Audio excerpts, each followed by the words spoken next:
వహించిన మిత్రులు మహబూబ్ నగర్ శాసనసభ్యులు ఎన్ఎం శ్రీనివాసరెడ్డి గారు, ఈ కార్యక్రమంలో నాతో పాటు ముఖ్య అతిథులుగా విచ్చేసిన మహబూబ్ నగర్ జిల్లా ఇన్ఛార్జ్ మంత్రివర్యులు దామోదర్ రాజ నరసింహ గారు, ఈ జిల్లా నుంచి ప్రాతినిధ్యం వహిస్తున్న సీనియర్ మంత్రివర్యులు జూపల్లి కృష్ణారావు గారు, అదేవిధంగా మొట్టమొదటిసారి శాసనసభ్యుడైన ఎన్నో సంవత్సరాలు పార్టీకి సేవలు అందించిన గుర్తింపుగా ఈనాడు మంత్రిగా బాధ్యతలు చేపట్టిన వాకిటి శ్రీహరి గారు, అదేవిధంగా భారతదేశానికే క్రికెట్లో నాయకత్వం వహించిన ఇండియన్ మాజీ కెప్టెన్ మహమ్మద్ అజారుద్దీన్ గారు, అదేవిధంగా మాజీ మంత్రివర్యులు మహబూబ్ నగర్ జిల్లా పార్లమెంట్ సభ్యులు శ్రీమతి డికే అరుణ గారు, అదేవిధంగా నాగర్ కర్నూల్ పార్లమెంట్ సభ్యులు ప్రభుత్వ మాజీ సలహాదారులు డాక్టర్ మల్లు రవి గారు, అదేవిధంగా ప్రభుత్వ ప్రత్యేక సలహాదారులు పెద్దలు చిన్నారెడ్డి గారు, ప్రభుత్వ మరో సలహాదారులు మాజీ పార్లమెంట్ సభ్యులు జితేందర్ రెడ్డి గారు, అదేవిధంగా ఈ దేవరకద్ర శాసనసభ్యులు మధుసూదన్ రెడ్డి గారు, జడ్చర్ల శాసనసభ్యులు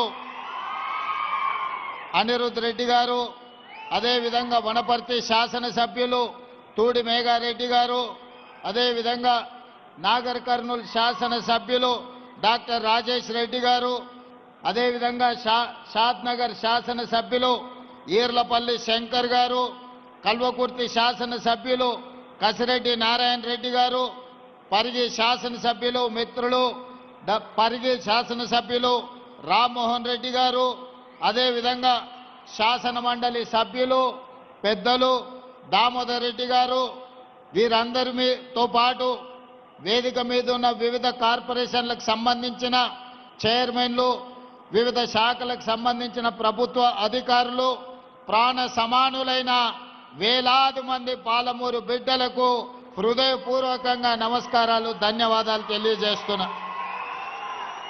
మిత్రులారా, ఈ నూతన సంవత్సరం సంక్రాంతి పండగ పాలమూరు జిల్లాకు వెలుగులు తీసుకురావాలని, ఈ జిల్లా దేశానికి ఆదర్శంగా అభివృద్ధి జరగాలని మనస్ఫూర్తిగా ఆలోచన చేస్తూ ఆకాంక్షిస్తూ ఆ దిశగా ప్రణాళికలు సిద్ధం చేసుకొని ఈనాడు ట్రిపుల్ కావచ్చు లేదా మహబూబ్ నగర్ జిల్లా ముఖ్యంగా పట్టణ కేంద్రంలో వందలాది కోట్ల రూపాయల అభివృద్ధి కార్యక్రమాలను ఈరోజు మనం ప్రారంభించుకోవడం జరిగింది.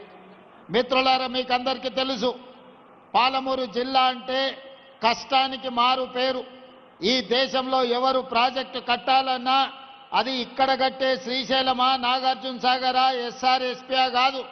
ఈ దేశంలో ఏ మూలకు సాగునీటి ప్రాజెక్టులు కట్టాలంటే తట్ట పని, పార పని, మట్టి పని పాలమూరు బిడ్డలే బాగా చేస్తారని ప్రసిద్ధి. ఈనాడు ఈ జిల్లా వెనుకబడడానికి కారణం ప్రధానంగా సాగునీటి ప్రాజెక్టులు పూర్తి కాకపోవడం. రెండవది, ఈ జిల్లాలో విద్యా అవకాశాలు లేకపోవడం వల్ల, చదువుకోకపోవడం వల్ల నిరక్షరాస్యత కూడా మన ప్రాంతానికి ఒక శాపంగా మారింది. నాకు తెలిసి అరుణమ్మ గారు చెప్పాలి, దేశంలోనే అత్యధిక వెనుకబడిన మండల కేంద్రంగా గట్టుకు ఈ దేశంలోనే గట్టు మండలం అత్యధిక వెనుకబడిన మండలంగా ఈరోజు గద్వాల ప్రాంతం ఉన్నది. అంటే ఈరోజు తెలంగాణ ప్రాంతంలో కష్టపడే తత్వం ఉన్న, నమ్మకంగా విశ్వాసంగా పనిచేసే పాలమూరు జిల్లా వెనుకబడడానికి కారణం ఆనాటి పాలకులు, ప్రభుత్వాలు మన జిల్లాకు చేయాల్సిన న్యాయం చేయలేదు, ఇవ్వాల్సిన నిధులు ఇవ్వలేదు. అందుకే సాగునీటి ప్రాజెక్టులు ప్రారంభించుకున్నా ఈనాటికి పూర్తి కాలేదు. ఈనాడు పదే పదే ప్రతిపక్షంలో ఉన్నవాళ్ళు ఈరోజు మాట్లాడుతున్నారు, మేమున్నప్పుడు గొప్ప గొప్ప విజయాలు సాధించినము, మీరు వచ్చిన తర్వాత ఈరోజు అన్ని పనులు ఆగిపోయినాయి అని. నేను ఈ వేదిక మీద నుంచి అడగదలుచుకున్నా, ఈ వేదిక మీద నుంచి నేను వివరించదలుచుకున్నా, ఈ వేదిక మీద నుంచి పాలమూరు బిడ్డలను ఆలోచించండి అని నేను విజ్ఞప్తి చేస్తున్నా. ఈనాడు ఈ జిల్లాలో ప్రధానంగా నిర్మిస్తున్న ప్రాజెక్టులు, ప్రారంభమైన ప్రాజెక్టులు ఏ ఒక్కటైనా గతంలో 10 సంవత్సరాలు పరిపాలన కొనసాగించిన ఆనాటి తెలంగాణ రాష్ట్ర మొట్టమొదటి ముఖ్యమంత్రి గారు ఒక్క కొత్త ప్రాజెక్ట్ అయినా పాలమూరు జిల్లాకు మంజూరు చేసిండా అని నేను సూటిగా సవాలు విసురుతున్నా. ఈనాడు ఈ జిల్లాలో కడుతున్న ప్రాజెక్టులు, నిర్మాణం అర్ధాంతరంగా ఆగిపోయిన ప్రాజెక్టులు భీమా కావచ్చు, నెట్టంపాడు కావచ్చు, కోయిల్ సాగర్ కావచ్చు, జూరాల కావచ్చు, లేకపోతే పాలమూరు రంగారెడ్డి ఎత్తిపోతలు కావచ్చు, కల్వకుర్తి కావచ్చు, ఈ రోజు కట్టిన శ్రీశైలం, పూర్తయిన నాగార్జున సాగర్ కావచ్చు. ఏ ఒక్క ప్రాజెక్ట్ అయినా కల్వకుంట్ల చంద్రశేఖరరావు గారు ముఖ్యమంత్రిగా ఉన్నప్పుడు ఈ జిల్లాకు మంజూరు చేసిండా? మీరు ఒక్కసారి ఆలోచన చేయండి. ఈనాడు నేను సూటిగా ఆనాటి ముఖ్యమంత్రి నేను సవాల్ చేయదలుచుకున్నా. మీరు అనుమతులు ఇచ్చిన ప్రాజెక్టు కానీ మీరు మంజూరు చేసిన ప్రాజెక్టు ఈ జిల్లాలో ఒక్కటైనా ఉందా? మీరు చూపించండి. పాలమూరు రంగారెడ్డి ఎత్తిపోతల గురించి పదే పదే మాట్లాడుతున్నావు కదా. మొన్నటి శాసనసభలో పూర్తి వివరాలను బయటపెట్టిన మొట్టమొదటిసారి విఠల్ రావు గారి ప్రాజెక్టు గురించి డాక్టర్ వైఎస్ రాజశేఖర రెడ్డి గారికి విజ్ఞప్తి చేసిండ్రు. ఆ తర్వాత రాజశేఖర రెడ్డి గారి మరణంతో ఆగిపోయిన పాలమూరు రంగారెడ్డి డికే అరుణ గారు మంత్రిగా ఉన్నప్పుడు కిరణ్ కుమార్ రెడ్డి గారికి తీసుకెళ్లి ఎన్ఎం శ్రీనివాసరెడ్డి లాంటి శాసనసభ్యులు సంతకం చేసి ఆనాడు ఉమ్మడి రాష్ట్రంలో పాలమూరు జిల్లాకు పాలమూరు రంగారెడ్డి ఎత్తిపోతల పథకాన్ని 2013లో మంజూరు చేయించడం జరిగింది. మరి తెలంగాణ రాష్ట్రం వచ్చిన తర్వాత పూర్తి చేయాల్సిన ప్రాజెక్టులు 10 సంవత్సరాలు ఎందుకు పూర్తి చేయలేదు అని చెప్పి ఈ రోజు నేను వారిని అడగదలుచుకున్నా. ఈ రోజు మా గురించి మాట్లాడుతున్నావు కదా. పాలమూరు రంగారెడ్డి ఎత్తిపోతల పథకానికి 25,000 కోట్ల రూపాయలు కాంట్రాక్టర్లకు బిల్లులు ఇచ్చినవు తప్ప ఉద్దండాపూర్ భూసేకరణకు ఈ రోజు ఎందుకు రైతులకు నష్టపరిహారం ఇవ్వలేదు అని నేను అడుగుతున్నా.